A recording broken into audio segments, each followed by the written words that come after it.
On this episode of the Ask Mike Reinold Show, we have a special episode on golf, rehab, and performance. We're joined by our friends at Pure Drive Golf up in Boston, Adam Koloff, Pat Bigelow, Zach Morton. They're joining us to talk about how to optimize your body, how to optimize your swing, and even how to optimize your equipment, and really collaborating together as a team to get the most out of golfers. The Ask Mike Reinold Show.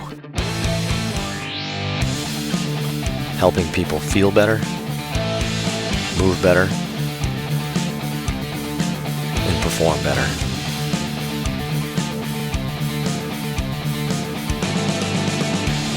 Before we get to the podcast, I wanted to make sure you knew about my free online course on the Introduction to Performance Therapy and Training. If you want to learn how to get started optimizing and enhancing performance, this is the course for you. Head to mikereinold.com/performance to sign up today. Welcome back, everybody, to the latest episode of the Ask Mike Reinold Show. I am up in Boston, not at Champion P Team Performance. We are still social distancing and trying to get through the current COVID situation up here in Boston. So we are coming to you from our homes now. I'm joined, as usual, from Champions Lenny Macrina, who What's up, everyone? Not sure how it's gonna look on it's like the Brady Bunch, and Mike Scuduto down the bottom. But more importantly, because we're doing these distance type podcasts now, I thought it'd be really cool. It's like, we have a lot of like really smart friends that we know that could really, help give value to some of the people that listen to this podcast. So we've invited our very good friends, the teaching pros from Pure Drive Golf up in Woburn, Massachusetts, which is just outside Boston, just like we are. But these are the guys that kind of do it all. So down on the bottom there, we have Adam Koloff. He's the founder, the owner. He's Massachusetts PGA Teacher of the Year, former New York Teacher of the Year. He's a Golf Digest top pro. I mean, just one of the gurus out there. So Adam's here teaching us some good stuff. Pat Bigelow over on, I think he's on there on everybody. I don't know what's up. Pat's over there. Pat as well, another PGA teaching pro, works at Pure Drive with Adam, obviously works in the summer with a bunch of great pros at his course as well in the area.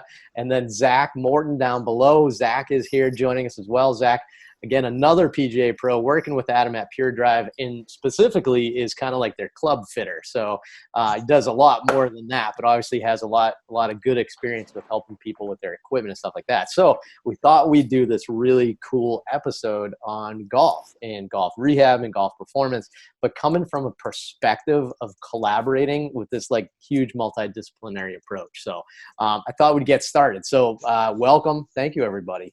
Thanks for having me, guys. Awesome. Great to be here. Thanks for having us, Mike.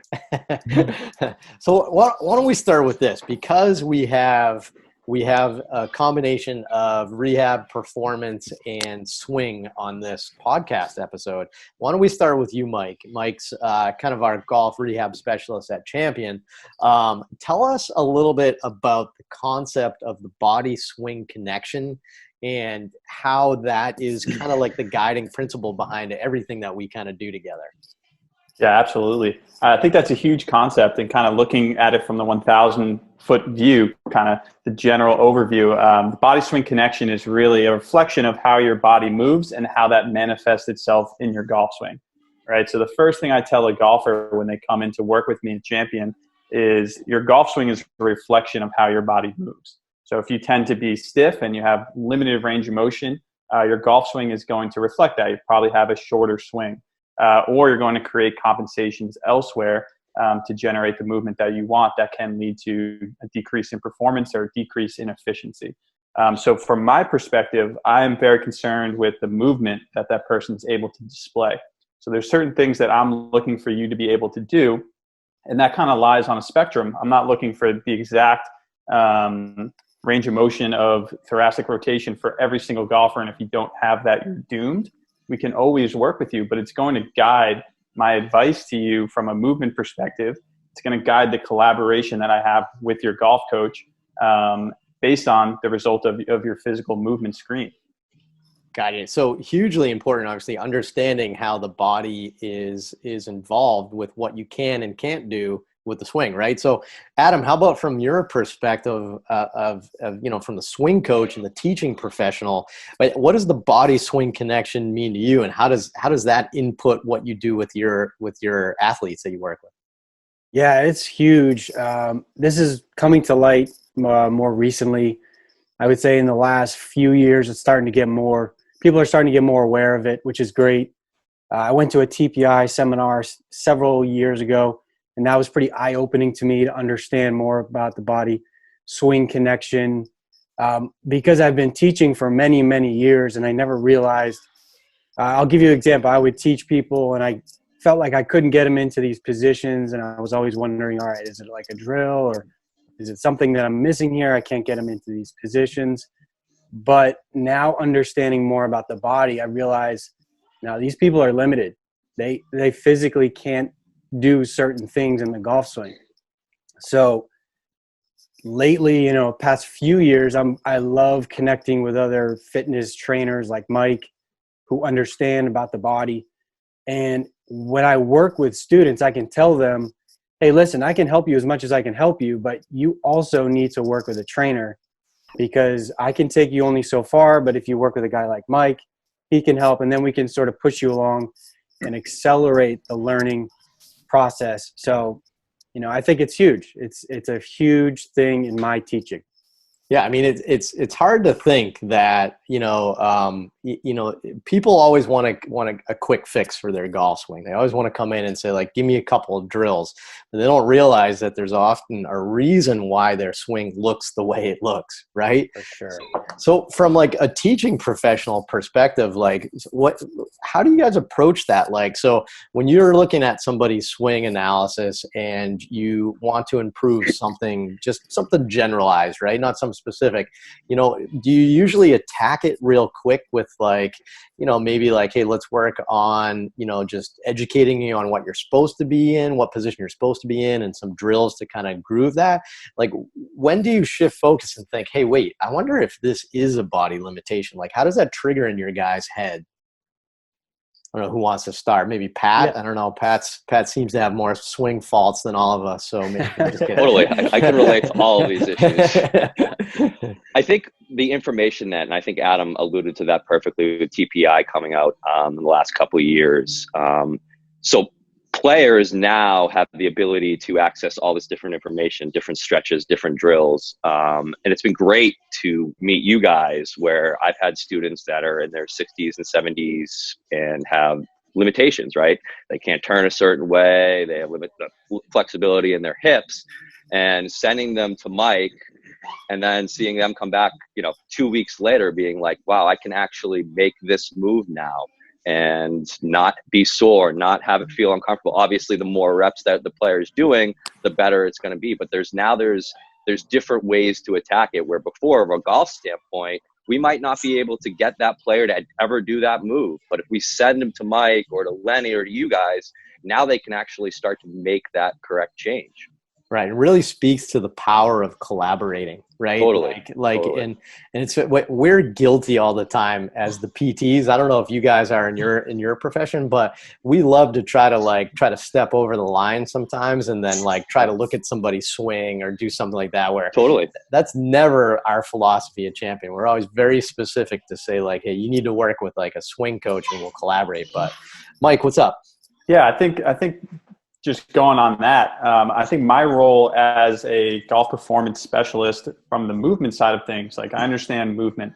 So my goal is to create context for feelings that you should have in the golf swing. My goal is not to create drills that mimic the golf swing. So a lot of the drills that I have golfers do look pretty basic, but they're working on key areas that person's limited in. But we're not trying to recreate the golf swing with a lot of our drills. There may be some that look similar to the golf swing, and I find myself telling the person I'm working with, I'm like, look, this is a drill to create a feeling for you. That feeling may help in your lesson. This may be part of the feeling that your swing coach or Adam, Pat, Zach are trying to work with you on, but we're not trying to swing a golf club right now.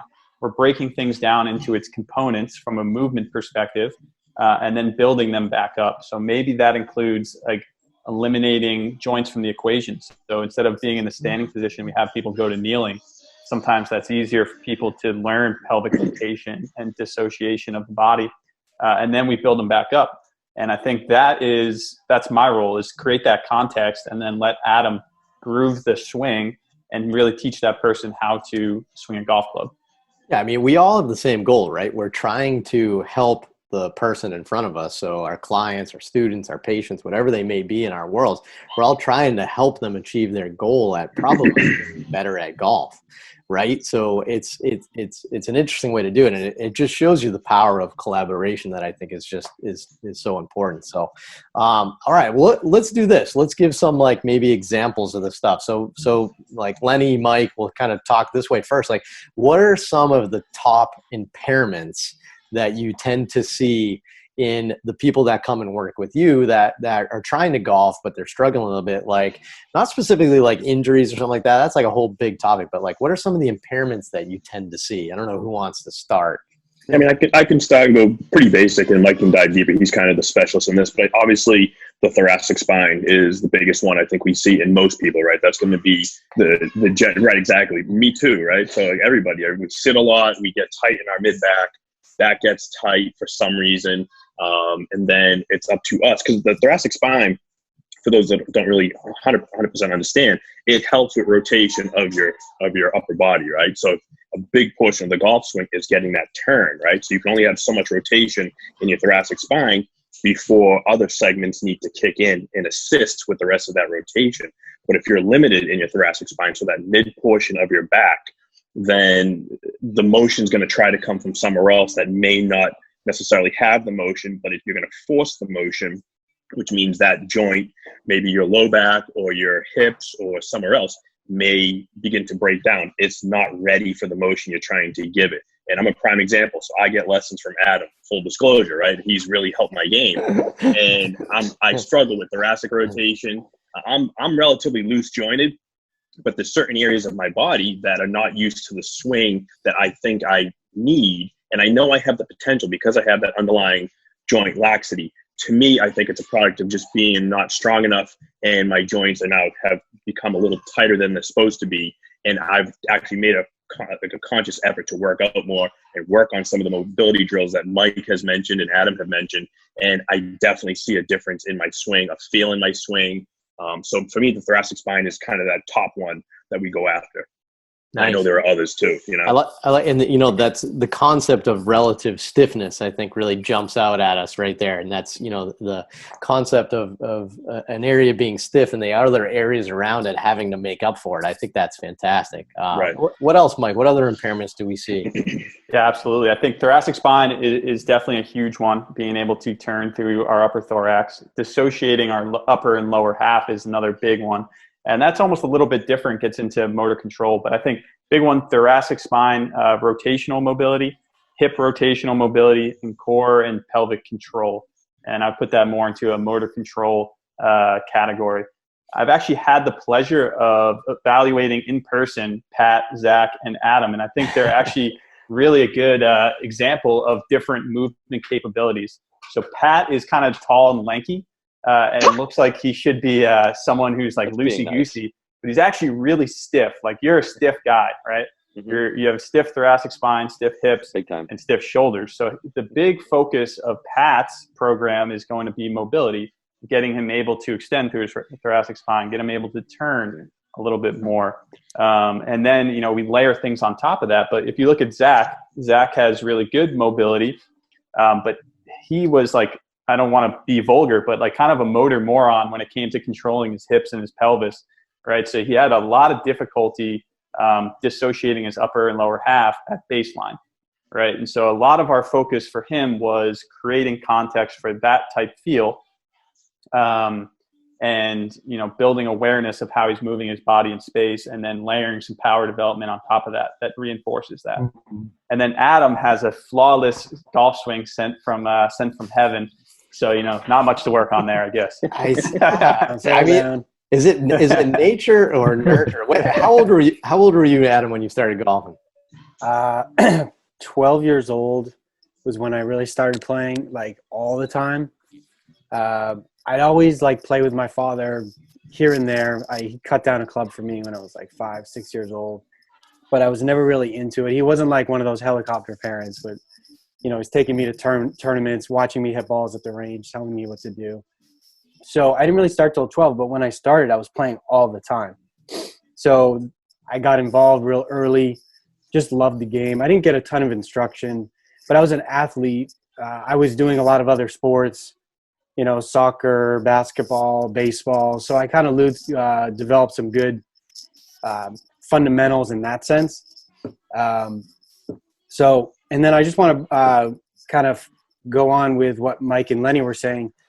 When I first work with somebody, I'm always asking them questions at the beginning, like, hey, do you have any injuries? And that's one of the questions I'll ask, and I'll sometimes get answers, and sometimes they won't say anything because they don't really realize how important it is for me to know if they have any injuries. And then I'll go into the lesson. I'll start working on some things, and I'll try to get them into a position. Let's say it's in the backswing with this right arm position, and we're trying to set the club at the top. And then all of a sudden they tell me, oh, I've had a shoulder surgery there. And I'm like, all right, well, you should have told me this because now I'm going to have to take this lesson in a totally different direction. So that was an example. That's an example of something I see.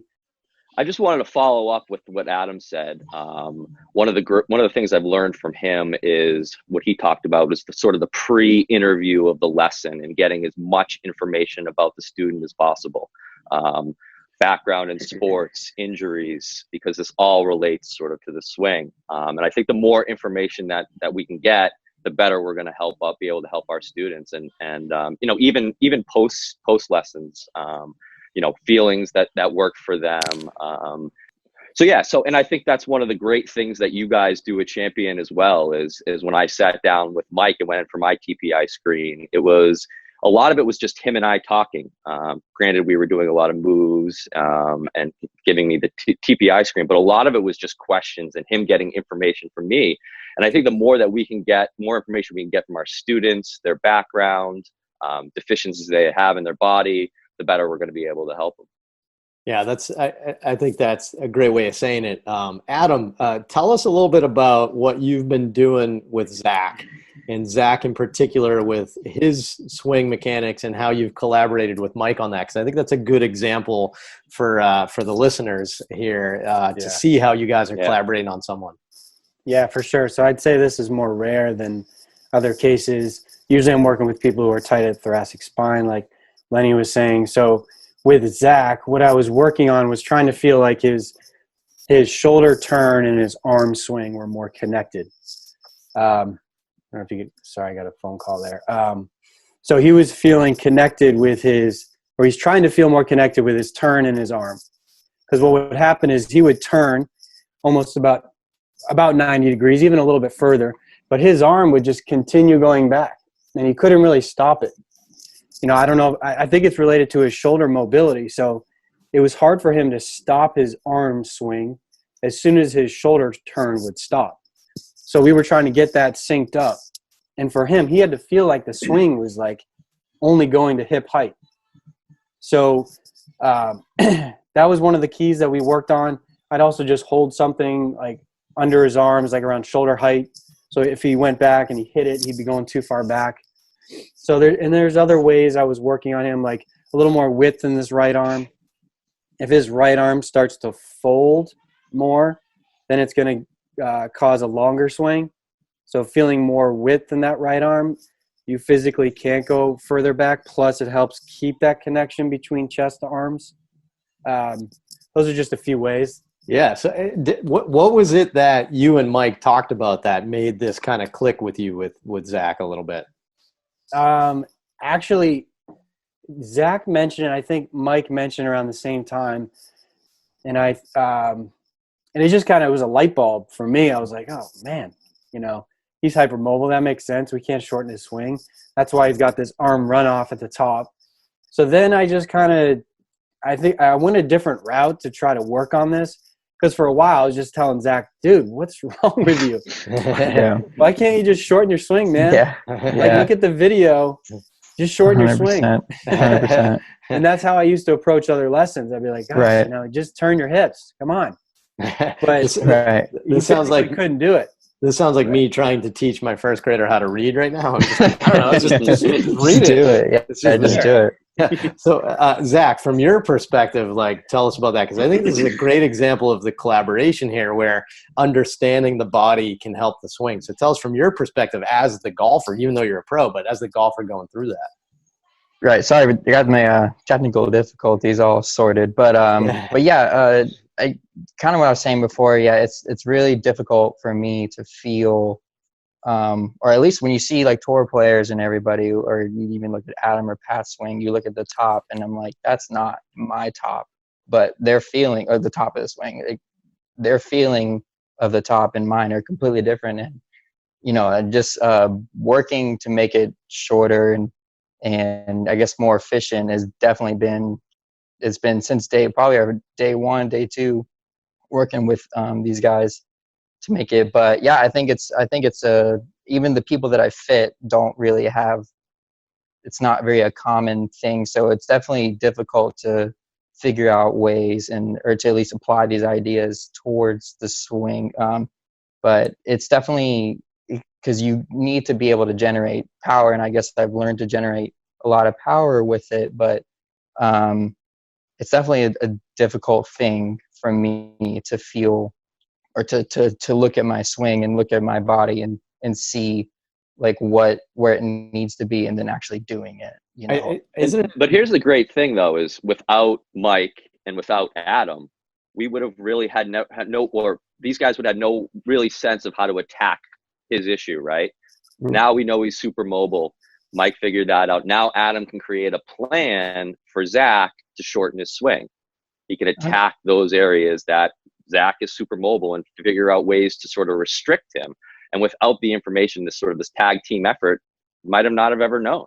And that's 100%. Why I think that's such a cool thing that you guys do, that we do, that, and I teach a lot of guys at Winchester where I work, and I've sent them to Mike, and they're like, wow, my body feels totally different. I can actually do these moves and not feel awful doing it, 100%.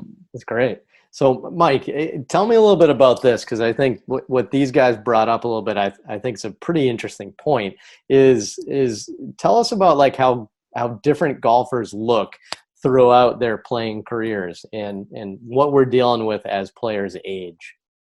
Yeah, and I've touched on this before, but I think golf is a super unique sport in that you can play it for basically your entire lifespan, right? And I compare that to other sports where you're really looking at high school, like youth, high school, college, and a lot of people kind of tail off then, and you're not really playing a ton of baseball in your 50s. Golf, you can play throughout your entire life. And we tend to see, when we examine these golfers and do an assessment, we tend to see some differences throughout the lifespan. So younger people, naturally, they're a little bit more mobile, maybe a little bit more hypermobile. They often don't have a great awareness of body position and joint position throughout the swing, or just in regular movement as well. So a lot of that is teaching people how to control their body through different motor control drills. Also, the injuries and movement patterns that we see are a little bit different in younger people than they are in older people. And that may be a consequence of being a little more hypermobile, putting more stress on different areas of the body. And then as we age, it's pretty natural to get a little bit stiffer. We tend to, and that can be compounded by our daily habits or our lifestyle. And that can lead to movement restrictions and movement limitations that we tend to see. So our older golfers, speaking generally, tend to be a little bit stiffer in rotation. And so then the big focus for them is mobility and gaining a little bit more mobility. That's going to do a few things for them. One, it's going to help them move a little bit better. It's also going to ultimately improve performance if they have good, solid coaching. It's going to enable them to get into a good position in their swing. It's also going to, if we can get a bigger shoulder turn and develop a little bit more dissociation between the upper and lower half, that's going to give us a little more time to create club head speed. And, pretty much every golfer that I work with wants more speed and distance. And that's usually the primary reason that they actually come to see me, is they've heard about how strength training and flexibility and mobility can help them hit the ball further. And then they come to me and they're like, I want to add 10 to 15 yards to my drive. And that is 100% a case where the collaboration is absolutely key, because I can address it from a movement standpoint and gain a little mobility, gain a little bit of strength, teach them how to develop power, teach them how to feel the ground a little bit. But if they're not hitting the ball on the center of the club face, that's not really going to go very well. They're not going to see the increase in distance. They're going to see a big dispersion, so their accuracy is going to go down. So then, I need to work on it from a movement perspective, and then Adam and Pat and Zach teach them how to hit it on the center of the club face and teach them how to swing a golf club.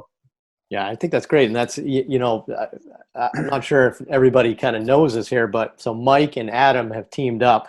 They have an online training program called Fit for Speed, which obviously is designed for golfers.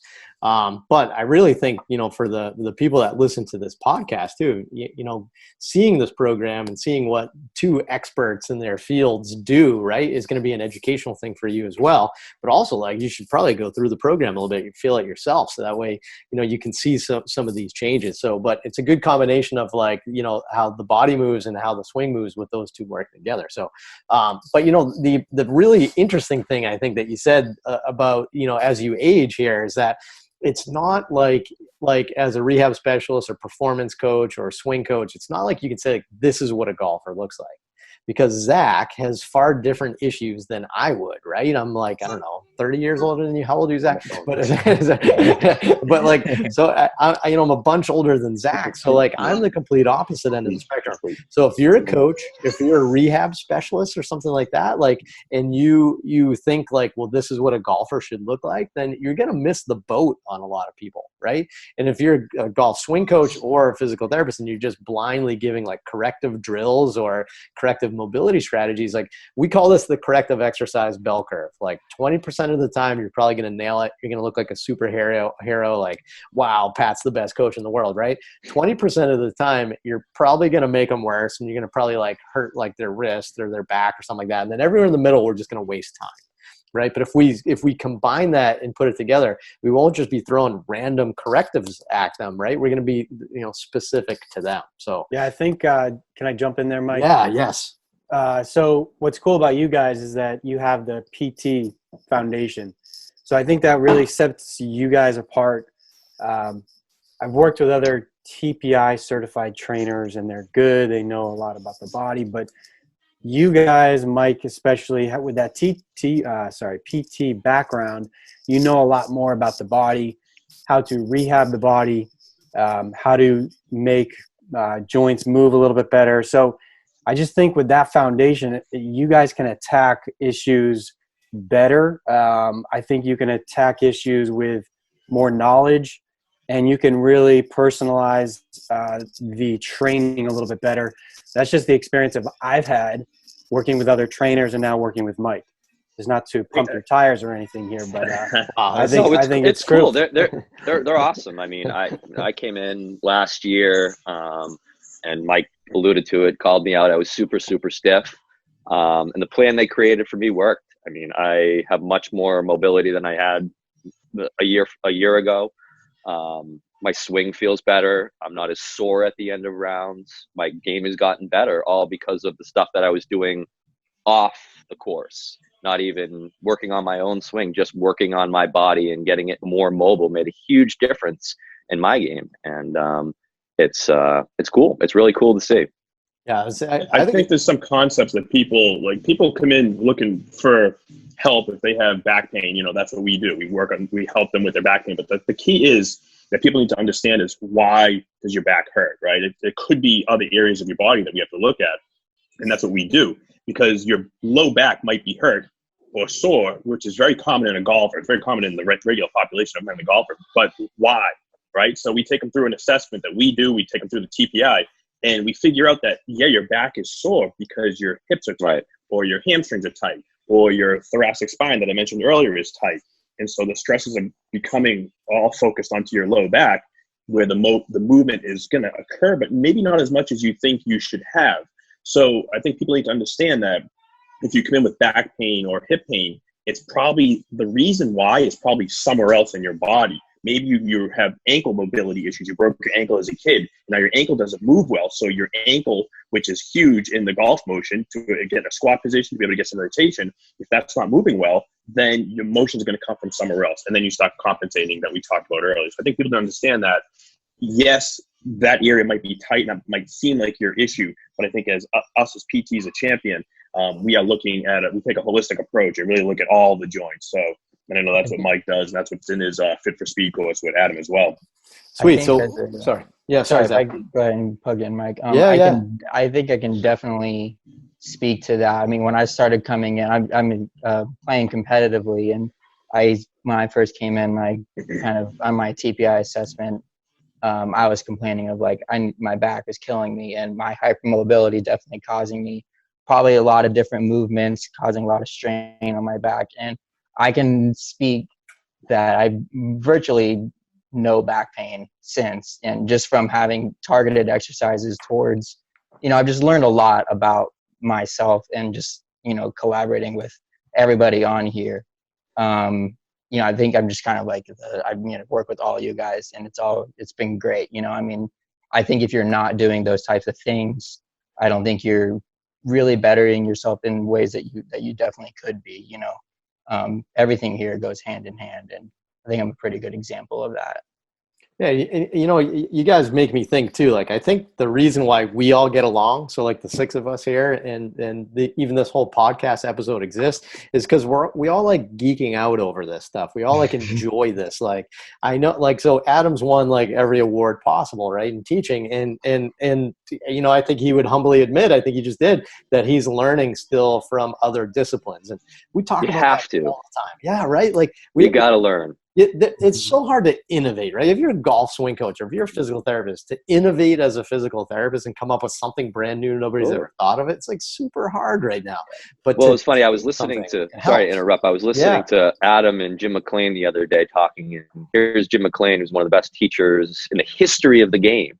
And all he does is, and Adam can attest to this, is talk about learning, keep learning, never stop learning.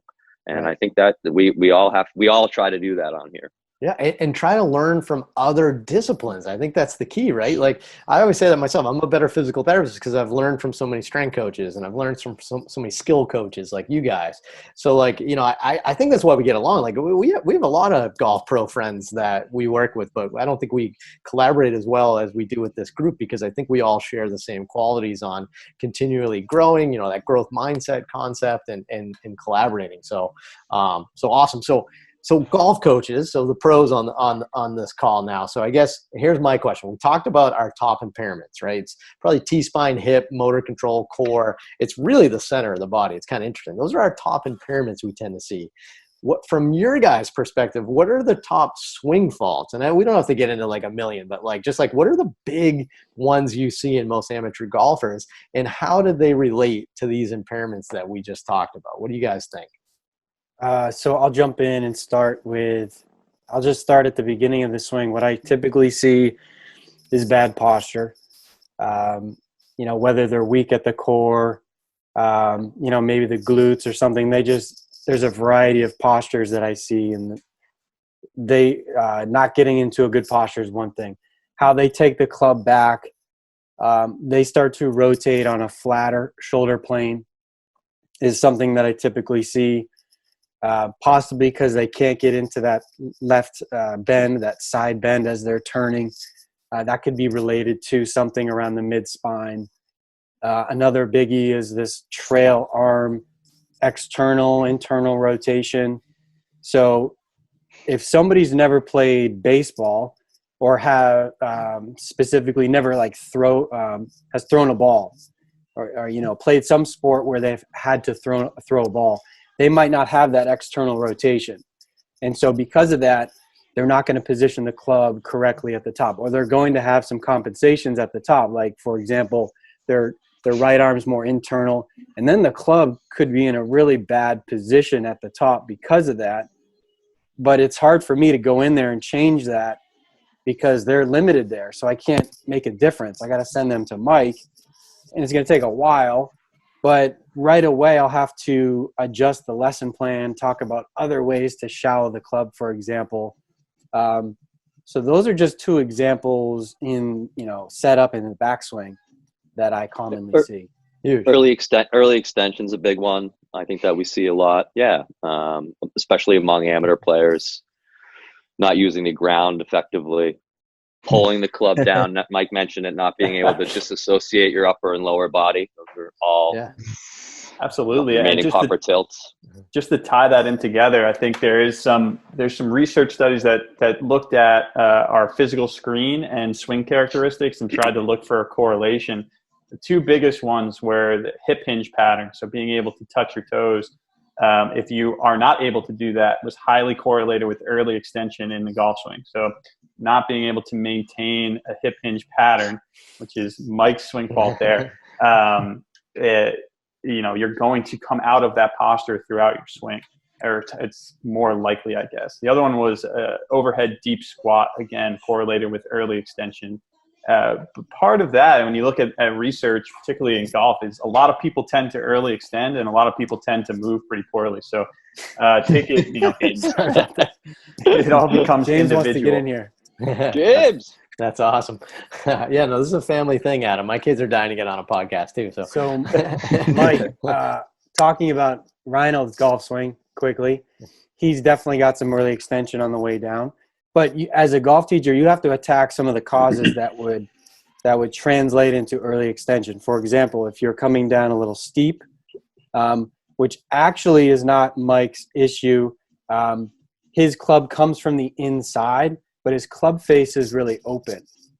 So if that club face is really open, that's going to cause you to release early. And as you release early, you're extending the club away from you. So your body's going to stand up to sort of make space and prevent you from hitting behind the golf ball. So, you got to attack the technique. And at the same time, Mike could be in the gym. He needs to get in the gym and work on those things. So he's physically stronger, more mobile, but he's also working at the technique at the same time. And I can give from, as an example of this person here too, I can get into pretty much what I want to be my impact position physically. I feel like I can get there, but I've mentioned this to Lenny and Mike all the time. It is like a struggle for me. Like that is like my end range of motion. And we know how hard it is to get to that end range. So I can slowly, deliberatively get into that position. But when I then get into my swing and I try to increase speed with that, that's really challenging for me. Right. So, another good example of how that connects a little bit is if somebody is struggling so hard to get into a position, it's going to be really hard to do that with fatigue. It's going to really be hard to do that with speed and all these other kind of things. So, that's awesome. And I think we really nailed it with like how all that stuff kind of correlates. If let's maybe pitch this to the golf pros first, maybe start with Adam, but like if you're putting a plan together for somebody that's coming to see you, we've always kind of said there's like 3 buckets, right? And this is a TPI concept too and everything, but physical, mechanical, and equipment, right? So we've talked a little bit about some of the physical stuff, right? How, you have to address some of these impairments. We talked a lot about some of these mechanical drills that we've talked about, like, and how to get into these new positions. Tell us about the equipment concept and like, when do you start going as a golf pro's perspective? When do you start going to say like, let's make some equipment modifications to help your game? Yeah, great question there. And I'll let Zach, if he's still around here, to jump in. I would say, obviously, I'm trying to work swing mechanics first. I don't want to just fit them for, let's say it's a regular flex shaft because they are missing to the right. So let me explain that quickly. If you have a soft flexing shaft, it's going to kick and release better at the bottom, which helps square the club face. So for somebody that's slicing to the right, their club face is open. So instead of just going, okay, you need to go into a regular flex shaft to help square the club face, what I would want to do is work on their technique so that they are improving the impact position with a more square club face, basically. And then from there, try to fit them into something. So you're not really fitting a fault.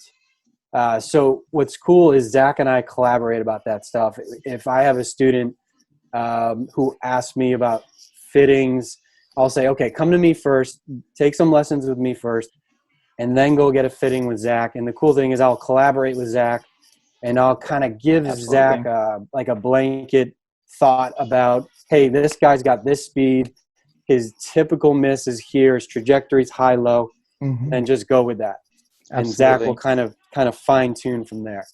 Yeah, definitely. And from a fitting standpoint, the first part of the fitting is me going over with the student just general ideas of any previous sport backgrounds, and also looking at how they are physically and how they impact the golf ball. Because in the equipment world, especially nowadays, there's so many great advancements on, it's not necessarily that you're a stiff flex. You could be a stiff flex in so many different range. You could be, a stiff in a graphite even. You could be a stiff with a certain weight. And that's where we really get down and really go into exactly what works best for your swing. And, you definitely have to take into the considerations of your physical limitations, especially with all the different types of equipment nowadays available on the market. But yeah, definitely collaborate a lot with, if you're taking lessons with Adam, especially, we collaborate a lot with the player, and it's almost that extra benefit you get to see in determining a fit for the right player. But yeah, a lot of the fitting is actually about like the physical aspect of playing, because if if you swing a 7-iron 90 miles an hour, doesn't put you at one thing. If you've had swing a 7-iron 90 miles an hour, used to play baseball, then you come in and you say you have shoulder surgery, that greatly changes the shaft, that greatly changes the lie angle, and it shows, on your ball flight or whatever. All of those things matter significantly, and that's definitely where, I kind of come in and we figure out what works for you. So do you guys think that should anyone get off the shelf clubs from Dick's Sporting Goods? You are wasting your money if you do that. 100%. You are wasting your time. If you're a total beginner or a junior, sure. I mean, it's about just getting some swings. But if you're playing on a regular basis at all and trying to be good, I think it's paramount to get fitted and to do it the way that Adam and Zach just suggested it, where you go take some lessons first. Because hey, like, you could go right into a fitting at one of these places and they don't give a that your swing is all messed up and that the reason they're fitting you for this shaft is because of a compensation in your swing, right? There's still that issue in your swing where if you go see Adam, he fixes that issue, works on your swing. Now you got the club delivering in the right way. Then you go get fit. You see Zach. That's the way to do it. That's awesome. Absolutely. I mean, if you're especially with us, you purchase clubs through us, it's free. I mean, you might as well get an in-depth analysis of what exactly is going on in your golf swing. The fitting's free, right? Not the fitting's free. Fitting's free. Wait, slow down. Fitting is free. That's on my own thing. But you might as well get the total picture of what is going on in your golf swing. It's not it's not this equals this. There's so many things that needs to be taken account into, and especially in this game is brutally hard. Make it easy on yourself and get the right equipment for yourself. Plus the process is so neat. Yeah, it's so cool. The process is great because you go in and you hit a ton of clubs. And I know I got fit with you guys, and in my head I was getting Titleist AP2s, and that was what I was getting. And then I went through the whole process. I ended up with TaylorMade 790s, and I love them. And I would have gone to Dick's Sporting Goods and bought Titleist because Titleist makes a good club, and I would have hit a couple balls in their little simulator and said, "Wow, I like this. Let's go," because it felt better than my 10-year-old clubs. But when you really break the process down and use the TrackMan and get some objective data and really see what swing changes occur with the different types of clubs that you hit, whether it's a Titleist, a TaylorMade, a Mizuno, or whatever, and you really get it's a feel thing too. It's a comfort standing over the ball. What does the club face look like standing over the ball? You know what I mean? The different types of clubs that are out there. There's a gazillion different types of clubs. So to me, it was a game changer for me. It was huge to get fit with new clubs. So. How'd your handicap respond, Len? It has come down. It's a work in progress, but it has come down. He's hitting 300-yard bombs now. Exactly. That is amazing. I am like struggling to break 240.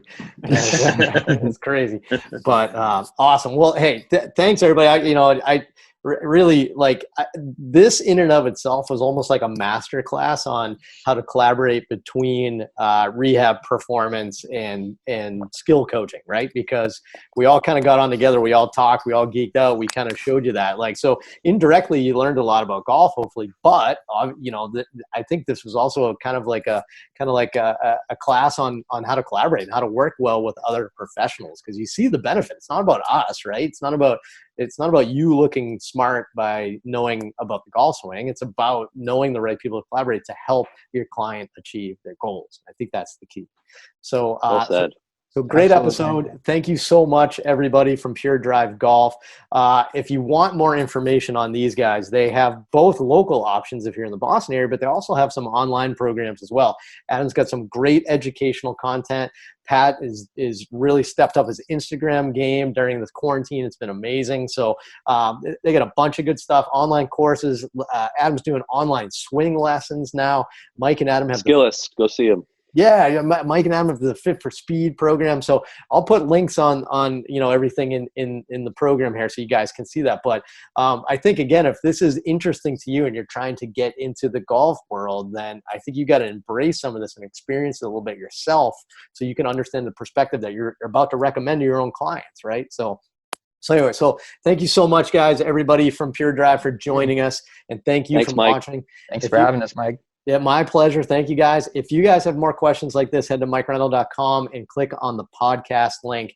And we've been getting a bunch of golf questions. So instead of just answering them one by one, I was like, let's have this really cool episode. So thanks so much. Be sure to head to iTunes, Spotify, wherever on earth you listen to podcasts nowadays, and rate and review us. And we will see you on the next episode. Thanks, Mike. Thanks, Mike.